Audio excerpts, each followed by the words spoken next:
Luto ng tinolang manok na may sayote. Sinusukay ko lang ang bawang, sibuyas at luya mga kaibigan. Ito, ilalagay ko na ang chicken, breast chicken yan mga kaibigan. Marinate ko siya ng konting salt at paminta. Mix ko lang siya. So, medyo maluto siya mga kaibigan. Nag-add din ako dyan ng konting patis at asin at paminta. Yan, i-add ko na yung water. Mga 4 na tasa lang. Depende sa inyo mga kaibigan kung gaano kadaming tubig ang i-add ninyo.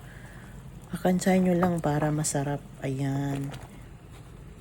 Ayan ang aking ilalagay sayuti at may sili ako na manghang. I-add ko na yung sayuti. Malapit na yan maluto mga kaibigan. Ayan na. Maluluto na. Masarap yan mga kaibigan. Kakain na tayo. Aking titikman. Ayan. Naku, napakasarap talaga. Ang sarap ng sabaw. Masarap ito sa kanin. Maraming salamat mga kaibigan. Aming pananghalian ito. Salamat!